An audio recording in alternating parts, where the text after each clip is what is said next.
Assalamualaikum warahmatullahi wabarakatuh. Perkenalkan saya Bagas Desa Putra dengan NPM 41212110005. Di sini saya akan mempresentasikan proyek studi saya yaitu studi perencanaan arsitektur 4 dengan proyek studi kantor sewa dan supermarket. Sebelumnya sini saya akan memperlihatkan studi presiden saya itu The White Office Building atau kantor sewa juga untuk referensi saya, untuk tema referensi saya dan uh, berikut.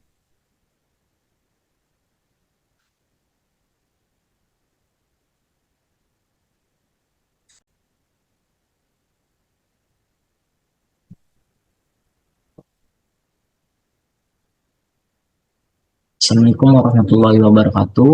Perkenalkan, nama saya Bagas Desa Putra dengan NPM 41212110005. Di sini saya akan mempresentasikan studi perancangan arsitektur 4 dengan proyek studi saya yaitu kantor sewa dan supermarket. Dosen pembimbing saya itu Swambodo Murdiatmo Adis MArs. Sebelumnya di sini saya akan menampilkan studi presiden saya atau referensi untuk saya untuk proyek studi saya yaitu The White Office Building. Berikut terdapat data tapak. Lokasi tapak saya berada Jalan Kuningan Madya 5 RT 1 RW 6 Menteng Atas, Kecamatan Setiabudi, Kota Jakarta Selatan, daerah khusus Ibu Kota Jakarta. Luas tapak 15.000 meter persegi. Lebar jalan 20 meter persegi, lebar trotoar 2 meter persegi, lebar drainase 0,5 meter. Berikutnya terdapat data sekunder KDP, KDH, KLP, KDB yang sudah ditentukan. Kondisi tapak yang ada di Jalan Kuningan Madya, lahan kosong yang berada di dekat Jalan Kuningan Madya ini merupakan lahan yang akan digunakan sebagai tapak untuk tugas rupa 4 dan tekbang 3 saya, dengan lahan yang akan diambil 15.000 meter persegi yang terdapat 2 jalan besar, yang dimana jalan depan dan samping kiri tapak jika menghadap arah utara. Kondisi pada tapak itu cuman efisien untuk dibangun bangunan publik yang ramah lingkungan dengan kondisi vegetasi yang ada di sekitar tapak dan juga dengan tipografi yang relatif datar dan tidak terlalu terjal, maka akan dapat dimaksimalkan dalam proses perancangan dalam tapak dan minimalisir kemungkinan masalah yang akan terjadi pada tapak bila kontur terlalu curam dan terjal. Lalu dengan kondisi bangunan sekitar yang berada di utara dan selatan, yang dimana bangunan tersebut merupakan bangunan komersial dan juga terdapat warung dan ruko-ruko kecil di sekeliling tapak. Berikut yaitu rencana detail tata ruang dan peraturan zonasi.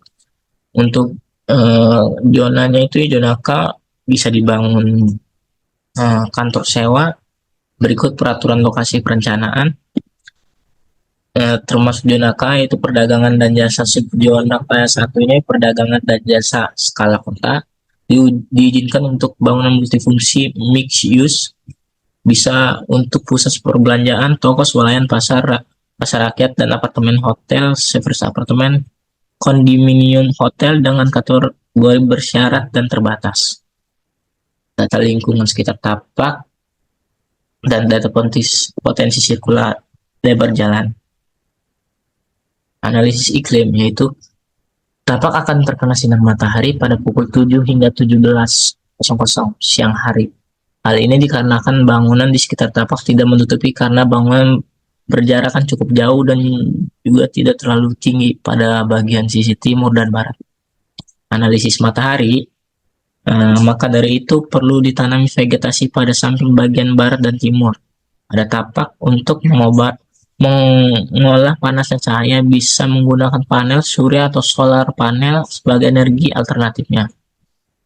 Pemberian shading device juga merupakan salah satu upaya untuk mengontrol atau mengurangi intensitas radiasi matahari yang masuk terlalu panas, yang masuk melalui jendela agar ruangan di dalamnya menjadi tidak terlalu panas, sehingga beban pendingin untuk AC juga berkurang, dan dengan menggunakan double skin untuk mengurangi sinar panas yang masuk ke dalam dan mengatur jumlah cahaya yang masuk ke dalam. Analisis angin, penempatan vegetasi di beberapa tempat KDH bertujuan untuk memecah arah angin yang berhembus, mengoptimalkan airflow yang masuk ke dalam tapak. Namun dengan adanya bangunan yang dirancang, kemungkinan sirkulasi angin akan berubah dengan penyesuaian dari bentuk bangunan itu sendiri. Berikutnya itu analisis vegetasi, kontur, sensorik, dan drainase. Jenis pohon yang rencananya akan dipakai adalah pohon ketapang sebagai peneduh, pohon pucuk merah sebagai pemecah angin, dan beberapa jenis pohon yang akan digunakan sebagai hiasan. Analisis drainase, dengan adanya saluran drainase yang berada di sisi barat dan di sisi utara, maka dapat dengan mudah membuang aliran air hujan. Analisis kontur, kondisi kontur yang tidak terlalu terjal atau curam dapat dilakukan cut and fill atau diratakan dengan ketinggian dari 27 feet sehingga sampai 50 feet, membuat kontur tidak membuat sulit dalam proses perencanaan. Analisis sirkulasi, lingkungan, dan utilitas. Analisis lingkungan, adanya dua jalan utama pada tapak, namun terdapat banyaknya warung PKL yang ada memungkinkan untuk dipindahkan ke tempat lain agar tidak mengganggu entrance masuk pada tapak, dan juga penebangan pohon liar dan tanaman liar akan dilakukan guna untuk ditanam tanaman terawat. Berikut data-datanya. Analisis view luar ke dalam dan dalam keluar. View tampak luar dari arah utara terdapat bangunan EEIF. View tampak keluar dari arah timur terdapat lahan kosong yang diisi tumbuhan liar. View tampak keluar dari arah selatan terdapat lahan kosong yang diisi tumbuhan liar dan juga terdapat bangunan multifunction tower. Analisis view dari dalam keluar, view yang akan diambil yaitu pada depan arah utara dan barat, di mana view tersebut cukup menarik dan dipandang dan juga memungkinkan pada bagian vegetasi di area tersebut dikurangi agar view dapat terlihat. View tampak ke dalam dari arah utara tertutup oleh warung PKL yang ada di trotoar sekitar tapak. View tampak dalam dari arah barat terdapat lahan kosong yang diisi tumbuhan liar. View tampak dalam dari arah selatan terdapat lahan kosong yang diisi tumbuhan liar. Analisis view dari luar ke dalam, view dari depan tapak yaitu walau tetap tertutup oleh vegetasi, namun tetap terlihat cukup jelas pada beberapa bagian tertentu. Oleh karena itu akan ada beberapa penembangan dan penanaman ulang. Berikut kebutuhan ruang kantor sewa dan desain ruangan bangunan kantor sewa, terdapat ruang penerima, ruang pengelola, ruang karyawan, ruang servis, ruang medis, ruang peternak, pertemuan kantor sewa. Kebutuhan ruang supermarket dan besaran ruang bangunan supermarket saya itu ada ruang manajer, ruang HRD, ruang staf, ruang karyawan, ruang rapat, area kasir, area penjualan utama, area penjualan penunjang, area informasi, area kafeteria, loading dock, gudang utama, penyimpanan produk segar, penyimpanan produk ada ruang AHU, operator, janitor, genset, panel, listrik, ruang ibadah, toilet room. Nah, berikut blok plan saya. Setting pada tapak saya. Nah, dana kantor sewa lantai 1 itu terdapat lobby, resepsionis, dan staf-staf karyawan pada marketing kantor sewa. Berikut dana kantor sewa lantai 2 hingga 6 yaitu tipikal. Dan untuk penyewa bisa memilih terdapat medium tipe, large tipe, atau small tipe. Berikut terdapat rooftop pada kantor sewa saya. Tampak depan pada kantor sewa, tampak belakang, tampak samping kiri, tampak samping kanan, potongan AA, potongan BB.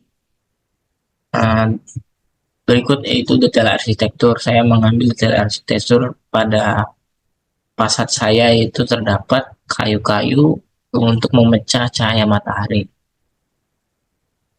Berikut sistem sanitasi suplai air bersih, sistem transportasi vertikal, sistem pengawasan.